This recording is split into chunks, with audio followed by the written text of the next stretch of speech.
Dhaka ২৮শে December. বাংলাদেশে নিযুক্ত পাকিস্তানের হাই কমিশনার ইমরান হায়দার রবিবার ঢাকায় রাষ্ট্রীয় অতিথি ভবনে প্রধান উপদেষ্টা অধ্যাপক মোহাম্মদ ইউনূসের সঙ্গে সৌজন্য সাক্ষাৎ করেছেন।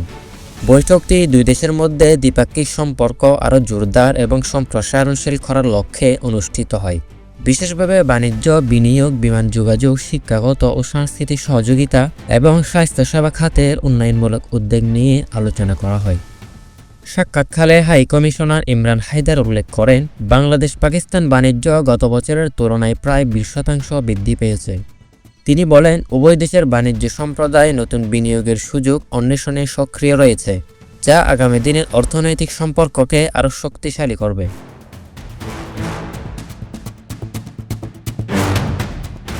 বৈঠকে সাংস্কৃতিক ও শিক্ষামূলক সহযোগিতার ক্ষেত্রে গুরুত্ব আরোপ করা হয়েছে। হায়দার বলেন, বাংলাদেশি শিক্ষার্থীরা পাকিস্তানে উচ্চশিক্ষার সুযোগের প্রতি তীব্র আগ্রহ দেখিয়েছে, বিশেষ করে চিকিৎসা বিজ্ঞান, ন্যানো প্রযুক্তি এবং কৃত্রিম বুদ্ধিমত্তার ক্ষেত্রে। তিনি আরও বলেন, পাকিস্তান লিভার ও কিডনি প্রতিস্থাপনের জন্য শীর্ষস্থানীয় হাসপাতালগুলোতে রোগীর যাতায়াত বৃদ্ধি লক্ষ্য করেছে। পাশাপাশি চিকিৎসা প্রতিস্থাপন সংক্রান্ত প্রশিক্ষণ ও একাডেমিক সুযোগ প্রদানে পাকিস্তান প্রস্তুত রয়েছে। প্রধান উপদেষ্টা অধ্যাপক মোহাম্মদ ইউনূস দুই দেশের ক্রমবর্ধমান আন্তঃক্রিয়াকে স্বাগত জানিয়ে বলেন, সাংস্কৃতিক, শিক্ষামূলক এবং জনসাধারণের মধ্যে পারস্পরিক আদান প্রদানের মাধ্যমে সম্পর্ক আরও দৃঢ় করা সম্ভব। তিনি সার্ক সদস্য দেশগুলোর মধ্যে ভ্রমণ বৃদ্ধি এবং ব্যবসায়িক সহযোগিতা সম্প্রসারণের গুরুত্বের ওপর জোর দেন। অধ্যাপক ইউনূস আশা প্রকাশ করেন যে হায়দারের মেয়াদে দুই দেশ বিনিয়োগ ও যৌথ উদ্যোগের মাধ্যমে নতুন ব্যবসায়িক পথ উন্মোচন করবে। তিনি আরও বলেন, এই ধরনের উদ্যোগ শুধু অর্থনৈতিক মেলবন্ধন নয়, বরং দুই দেশের মানুষের মধ্যে পারস্পরিক বোঝাপড়া ও সুসম্পর্ক বৃদ্ধিতেও গুরুত্বপূর্ণ ভূমিকা রাখবে।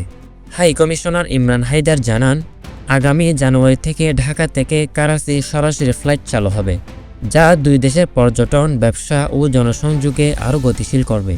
সাক্ষাৎকালে এসডিজি সমন্বয়কারী এবং সিনিয়র সচিব লামিয়া মুর্শেদও উপস্থিত ছিলেন। সাক্ষাৎকালে উভয় পক্ষই দুই দেশের মধ্যে বাণিজ্য, শিক্ষা, সাংস্কৃতিক এবং স্বাস্থ্যসেবা খাতে সহযোগিতা বৃদ্ধির উপর গুরুত্ব আরোপ করেছেন। বিশেষ করে বিনিয়োগ, উচ্চশিক্ষা ও চিকিৎসা খাতের সম্প্রসারণকে ভবিষ্যতের স্থায়ী সমৃদ্ধি এবং দক্ষিণ এশিয়ায় অঞ্চলে পারস্পরিক সহযোগিতার জন্য গুরুত্বপূর্ণ হিসেবে দেখা হয়েছে। এই বৈঠকটি বাংলাদেশ পাকিস্তান সম্পর্ককে নতুন উচ্চতায় নিয়ে যাওয়ার একটি গুরুত্বপূর্ণ পদক্ষেপ হিসেবে বিবেচিত হচ্ছে, যা বাণিজ্য, শিক্ষাগত এবং স্বাস্থ্যসেবার খাতে দীর্ঘমেয়াদী উন্নয়নের সম্ভাবনা সৃষ্টি করবে।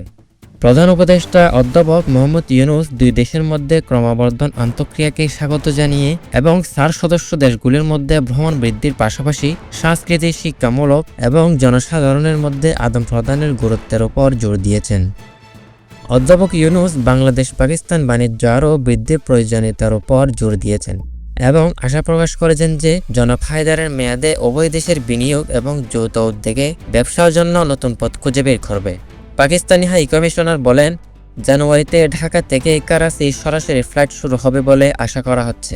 উভয় দেশের ব্যবসায়ী সম্প্রদায় নতুন বিনিয়োগের সুযোগ অন্বেষণে সক্রিয় রয়েছে, যা আগামী দিনে অর্থনৈতিক সম্পর্ককে আরও শক্তিশালী করবে।